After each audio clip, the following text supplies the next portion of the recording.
Okay, welcome everybody.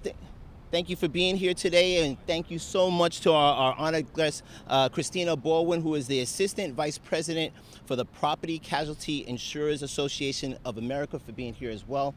Thank you so much. I'm joined by some of my Democratic colleagues that are here today, Majority Leader Pete Harckham, the Majority Whip Mary Jane Shimsky, and certainly Chair of our Government Operations Committee, Catherine Borgia. Today, the Board of Legislators is announcing that we are joining the Fraud Costs New York Coalition and calling for reforms of New York's no-fault auto insurance system.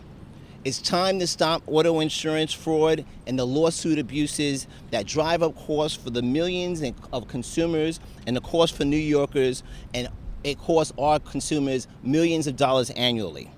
The Fraud Costs New York Coalition is a broad-based group of elected officials, chambers of commerce, civic associations, law enforcement, and insurance trade associations from around the state fighting against insurance fraud, and rightly so.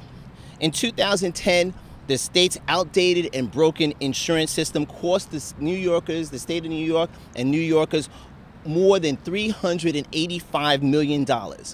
Auto insurance costs are more pronounced, obviously, in the downstate areas, where the drivers in the New York City area pay as much as 272% more than drivers in the statewide average.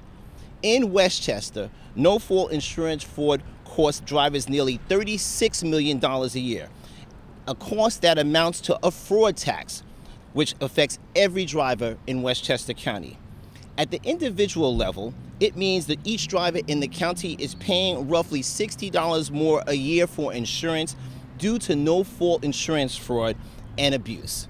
It's time to bring fundamental change by cracking down on the criminals who impose a fraud tax on the honest, hard-working people in this county and across the great state of New York. We're here to tell Albany and to work with our state legislators and our governor that we need reform now, and we need to work together to get that done. There are 8 bills right now that are sitting in the legislature regarding auto insurance fraud right now, and they're going to need to get through the New York State legislative process before that end of the month is coming up soon. These bills need to be passed, and they need to be signed into law. The effort to reform New York State's no-fault insurance system took an important step last month when Superintendent of Financial Services Benjamin M. Lawsky and Governor Cuomo joined forces to call for a crackdown on medical mills and crooked doctors who perpetrate the frauds by billing insurance companies for procedures that either are not medically necessary or are never even performed in the first place.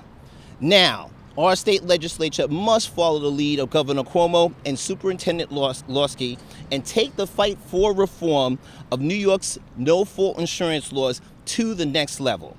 The legislature owes it to each taxpayer and all the ratepayers to pass meaningful legislation that will allow law enforcement and insurance companies sufficient time to investigate suspicious claims and to require the medical providers to submit disputed no-fault claims to arbitration to ensure that the piece of medical information is fast and fair, and so consumers are protected. Now I'm going to ask, because we have to do this, why should we be bothered doing this? We pay the 4th highest premium taxes in the nation, due in large part to that level of fraud. We need to work together, and we need to do that now. I'm going to introduce my colleague, Legislator Pete Harckham, to continue our discussion. Pete. Thank you, Mr. Chair. As leader of the Democratic Caucus, it's my pleasure to be here to speak with one voice on the need for reform. As gas prices soar, the fraud tax, coupled with the high price of gas, is really making auto ownership unaffordable. And especially for our small businesses and fleet owners, this tax is unacceptable. As the chairman mentioned, this is costing Westchester County automobile owners $36 million per year. Or as we like to say on the county side, that would be the equivalent to about 7% on the tax levy. That's completely unacceptable. Specifically, the reforms that we're looking at to make it a Class D and E felony to act as a runner and to steer people to no-fault medical clinics or lawyers in exchange for monetary payments. Number 2, make it a Class C felony to stage an accident. And number 3, combat excessive medical charges by establishing treatment guidelines and requiring health providers to submit evidence that all services billed were medically necessary.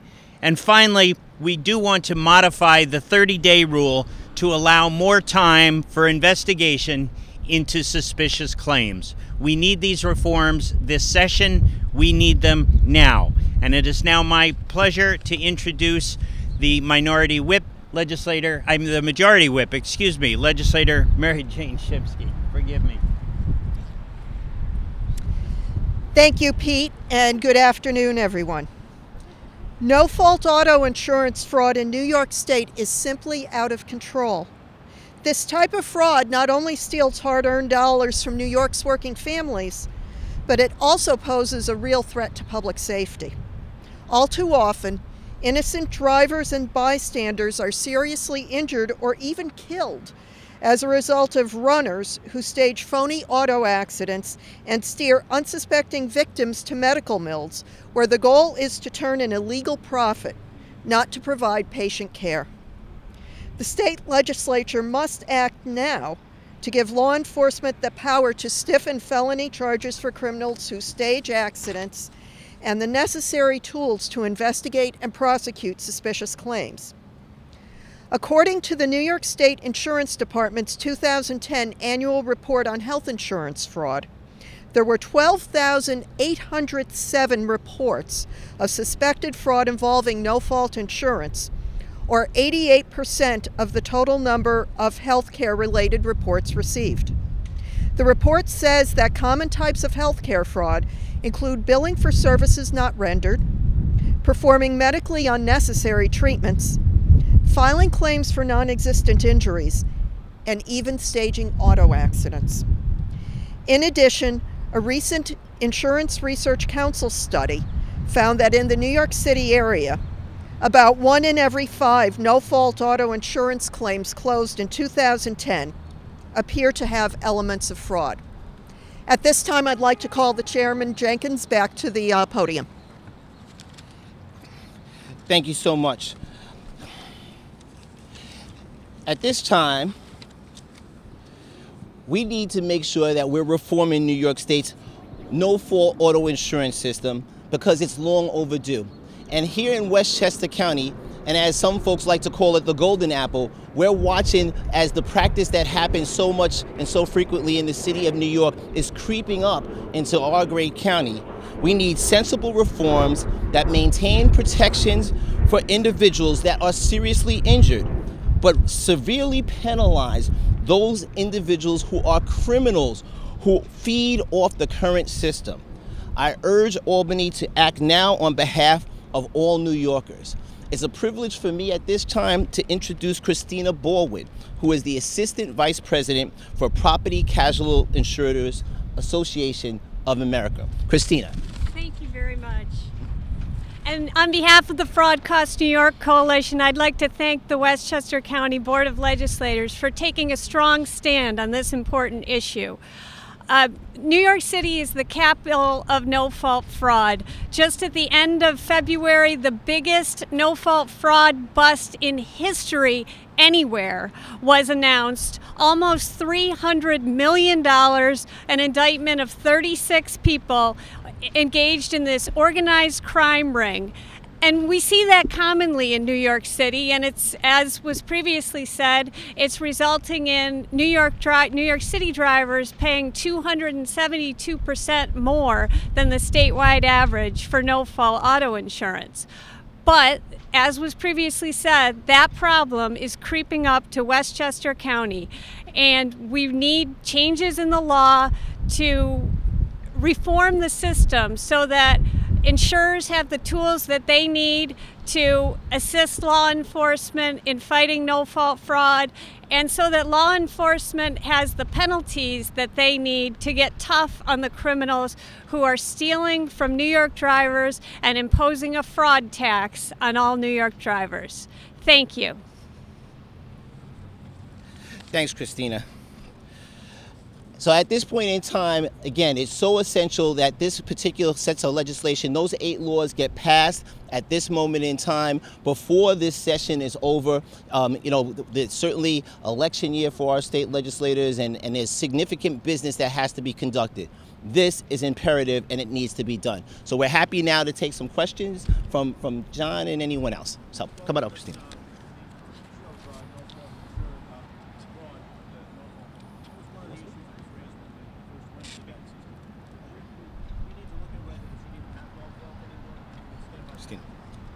At this point, there are definitely problems with the no-fault system, but we think that it can still be salvaged, and we think that it still serves an important purpose. But we do need to reform the system so that we can rectify these problems that are allowing these crooks to steal from New York drivers.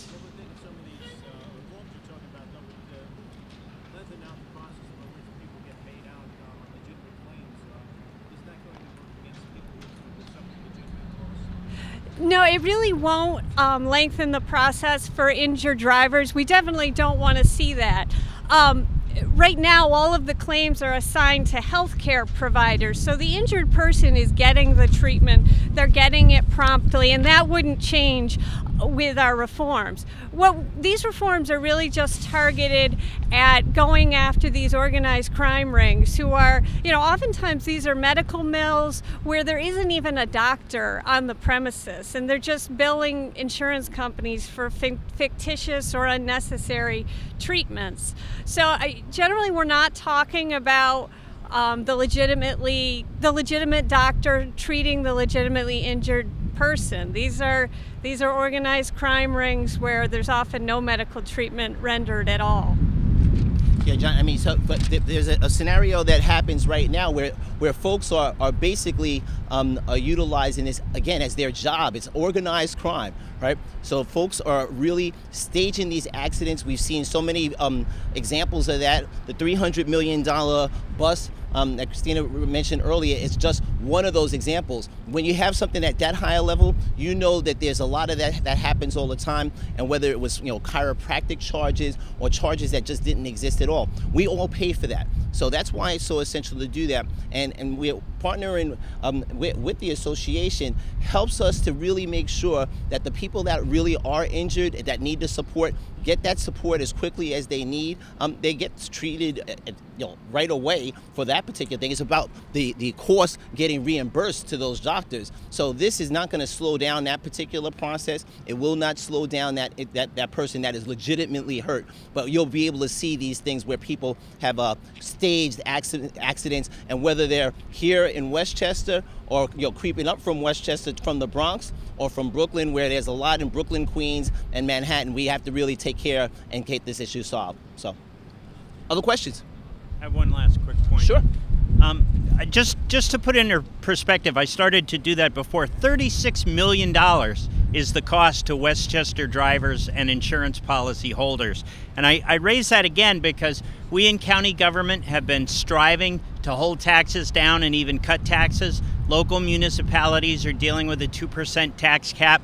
Where this government, that would be a 7% tax decrease. That's the cost to the economy of Westchester by this fraud, $36 million. And again, shifting costs, as the majority leader just said, we're working to do everything with all of our partners in government to not just hold taxes and tax levies at zero, because we hear a lot about that, but not to just shift the cost as fees and services. And as we said in this one for Westchester, $36 million, $300 million across the state of New York. We need to stop it, and we need to stop it now. Thanks for coming out this afternoon. Thank you. Christina. Thank you so much, right? Thank you very much. Thank you. Here, let me give you a card. Thank you. Holler if you need anything. Great. Thank you. Thanks very much. John, thanks. Tom, thank you. Thank you.